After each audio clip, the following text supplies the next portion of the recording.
Mwaramutse neza nshuti mukunda kandi mukomeje kubana natwe hano kuri Hagume TV muherereye mu Rwanda no hanze yarwo, tubifurije igitondo cyiza. Uyu ni wa mwanya rero tugarutse kubagezaho amakuru agezweho muri iki gitondo cya tariki ya 5 Mutarama 2026. Turakurarikira kubana natwe kugeza ku musozo w'aya makuru. Tuje kubagezaho inkuru y'incamugongo, inkuru y'akababaro, inkuru yavugishije benshi mu Rwanda hose. Igikuba cyacitse mu karere ka Ngoma. Niwumva iyi nkuru nawe biragutera ikiniga n'agahinda, ndabizi ugize amatsiko menshi y'icyabaye, ariko nicyo gitumye turi hano kugira ngo usobanukirwe buri kimwe, kuko igikuba cyacitse abantu barize amarira yenda kubashiramo. Mu Burundi ho Perezida Evariste Ndayishimiye hamwe na Minisitiri w'Ububanyi n'Amahanga muri iki gihugu cy'u Burundi hari byinshi batari guhuza nk'uko babitangaje ku mbuga nkoranyambaga. Mutise byagenze bite rero? Ntimujye kure, tugiye kubibavira imuzi n'imizingo kuko byashyize benshi mu rungabangabo. Niba utarakanda kuri subscribe, kanda ku kazogera nawe ube mu ba mbere bazajya babona amakuru ku gihe, amakuru y'ibyerekeranye n'amakuru yo mu Rwanda ndetse no mu mahanga, ibiganiro ndetse n'ibyegeranyo tuba twaguteguriye umunsi ku wundi. Gukanda like, kuduha comment, gusangiza inshuti nabyo ni ingenzi cyane kuko bitugaragariza ko mukunda kandi muha agaciro ibyo tubagezaho umunsi ku wundi, yaba ari amakuru yo mu Rwanda ndetse no hanze yarwo kandi ku gihe 5 kuri 5. Turakurarikira kugumana natwe kugeza ku musozo w'aya makuru kuko turahari ku bwanyu. Ikaze rero mu makuru arambuye. Mu karere ka Ngoma inkuba yakubise abantu 15, 9 bahita bahasiga ubuzima. Ubuyobozi bw'intara y'Iburasirazuba bwemeje ko ku mugoroba wa tariki ya 4 Mutarama 2026 inkuba yakubise abantu 15 bo mu karere ka Ngoma mu murenge wa Jarama, 9 muri bo bahasiga ubuzima, abandi 6 bagakomereka bikomeye. Guverineri w'iyo ntara Prudence Rubingisa yavuze ko abo baturage bari mu gishanga cya Jarama aho bakoreraga imirimo y'ubuhinzi, ariko kikaba gikorerwamo n'uburobyi. Yavuze ko babonye imvura iguye bakajya kugama mu nzu y'abarinda icyambu, ari naho inkuba yabakubitiye. Yagize ati abaturage bari mu gishanga cya Jarama, igishanga gihingwa cyane gikora no ku Kagera, niho inkuba yabakubitiye bahinguye bugamye mu nzu y'abarinda icyambu. Rubingisa yavuze ko imibiri y'abitabye Imana yajyanywe mu buruhukiro bw'ibitaro bya Kibungo, mu gihe n'abakomeretse ariho bakomereje kwitabwaho. Yihanganishije imiryango y'abagize ibyago, avuga ko ku bufatanye n'izindi nzego hari gutegurwa uburyo abapfuye baza gushyingurwa mu cyubahiro. Guverineri Rubingisa yasabye abaturage kurushaho gukaza ingamba zo kwirinda ibiza, hashyirwaho imirindankuba ihagije, bakazirikana neza ibisenge mu bihe by'imvura ndetse n'umuyaga, bakirinda kujya munsi y'imikingo n'amanegeka, ndetse bakirinda ibikorwa byose byatuma bibasirwa n'ibiza. Yagize ati turagira abaturage inama ahahurira abantu benshi hakajya imirindankuba, ariko n'abaturage nabo bagakora uburyo bw'ubwirinzi bwo kutavugira kuri telefone mu gihe cy'imvura no kwirinda kugama munsi y'ibiti.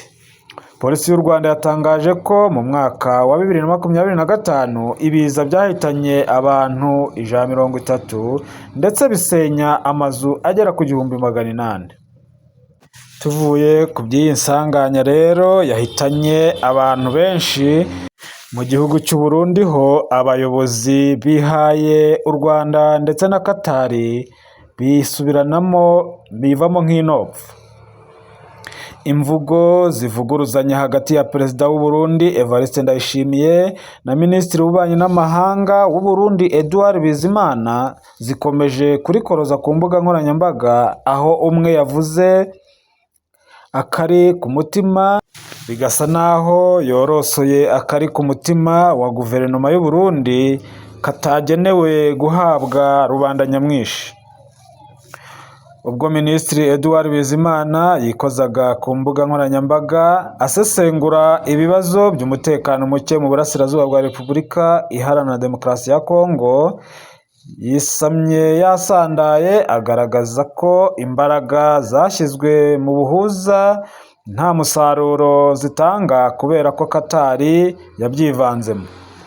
Mu butumwa yanyujije ku mbuga nkoranyambaga, Minisitiri w'Ububanyi n'Amahanga w'u Burundi Bizimana Edouard yagize ati: "U Rwanda rwagerageje Perezida wa Leta Zunze Ubumwe za Amerika Donald Trump ntihagira igikorwa, none hakomeje gufatwa ibyihebe byinshi mu burasirazuba bwa Repubulika Iharanira Demokarasi ya Kongo byarenze ku masezerano y'i Washington muri Leta Zunze Ubumwe za Amerika. Ni ingirakamaro gushimangira uruhare rubi rwa Katari ikoresha igitinyiro n'amafaranga ifite mu kubuza Amerika kugira icyo ikora." Ubwo butumwa bwasamiwe hejuru n'abakoresha imbuga nkoranyambaga banenga imisesengurire ya Minisitiri Bizimana wihaye Katari mu gihe ikomeje kugira uruhare rukomeye mu rugendo rwo gushaka igisubizo kirambye cy'umutekano muke ubarizwa mu burasirazuba bwa Repubulika Iharanira Demokarasi ya Kongo ndetse no mu karere k'ibiyaga bigari. Perezida Ndayishimiye yahise amuvuguruza yifashishije urukuta rwa X, mu gihe Minisitiri Bizimana nawe yahise asiba ubutumwa yatangaje kubera igihunga yatewe n'uburyo bwakiriwe n'abamukurikirana umunsi ku munsi. Perezida Ndayishimiye Evariste yagize ati: "U Burundi iteka bushima umubano mwiza w'igihe kirekire bufitanye na Katari ndetse n'umusanzu w'ingenzi wa Katari mu bikorwa by'ubuhuza muri Repubulika Iharanira Demokarasi ya Kongo. Ni ingirakamaro gushyira umucyo ku kutumvikana n'imvugo idahwitse ku birebana n'umusanzu wa Katari mu iterambere no kubaka amahoro. U Burundi buvugwaho kugira uruhare rukomeye mu bibazo by'umutekano muke wibasiriye uburasirazuba bwa Repubulika Iharanira Demokarasi ya Kongo, aho bivugwa ko bwoherejeyo abasirikare basaga 20,000 barwanirira ku ruhande rurenganya abanyekongo bavuga Ikinyarwanda, by'umwihariko abo mu bwoko bw'Abatutsi. Ingabo z'u Burundi zivugwaho gufatanya n'iza FARDC, imitwe ya Wazalendo n'umutwe w'iterabwoba wa FDLR mu kugaba ibitero ku nzirakarengane z'Abatutsi b'abasivile muri Repubulika Iharanira Demokarasi ya Kongo. Leta ya Katari yashyizwe mu majwi igira uruhare rukomeye mu gukemura amakimbirane yo mu karere k'ibiyaga bigari, by'umwihariko mu guhuza Repubulika Iharanira Demokarasi ya Kongo, u Rwanda ndetse n'umutwe witwaje intwaro wa AFC M23. Katari yayoboye ibiganiro i Doha byatumye ku wa 19 Nyakanga 2025 impande zombi zishyira umukono ku mahame ngenderwaho aganisha ku masezerano y'amahoro arambye. Muri Werurwe 2025, Emir wa Katari Sheikh Tamim bin Hamad Al Thani yahurije i Doha Perezida Paul Kagame w'u Rwanda na Felix Tshisekedi wa Repubulika Iharanira Demokarasi ya Kongo mu biganiro byari bigamije guhosha umwuka mubi hagati y'ibi bihugu byombi. Qatar ifatanya na Leta Zunze Ubumwe za Amerika mu gukurikirana ishyirwa mu bikorwa ry'amasezerano y'amahoro ya Washington DC yasinywe hagati y'u Rwanda ndetse na Repubulika Iharanira Demokarasi ya Kongo muri Kamena no mu kwezi k'Ukuboza 2025. Qatar ni umunyamuryango wa komite mpuzamahanga ihuriwemo na USA, EU, u Rwanda ndetse na Repubulika Iharanira Demokarasi ya Kongo, ishinzwe kugenzura ishyirwa mu bikorwa ry'amasezerano y'amahoro no gukemura amakimbirane ashobora kuvuka. Qatar yagiye yakira intumwa z'umutwe wa AFCM23 n'iza guverinoma ya Repubulika Iharanira Demokarasi ya Kongo mu biganiro by'ibanga bigamije kumvikana ku mpamvu shingiro z'umutekano muke nuko warushaho kunozwa. Nubwo hari intambwe imaze guterwa, Qatar yagaragaje ko hari ingorane zikomeje kandi zikomeye zirimo kutizerana hagati y'impande zagiranye amasezerano, ariko yiyemeza gukomeza uwo muhati ku bufatanye n'amahanga.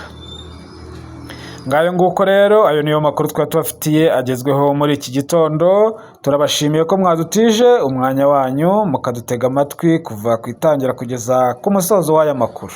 Hagume TV turabizeza kujya dukomeza kubagezaho amakuru agezweho mu Rwanda no hirya no hino ku isi. Mwibuke gukanda kuri subscribe, like, share na comment, kuko ni inkunga ikomeye mu gukomeza kubaka uyu muryango mugari wacu ndetse wanyu wa Hagume TV. Murakoze rero, tubifurije guhaha mukaronka muri uyu munsi wose. Amakuru yacu yo ni akagaruka, turabakunda. Ciao ciao.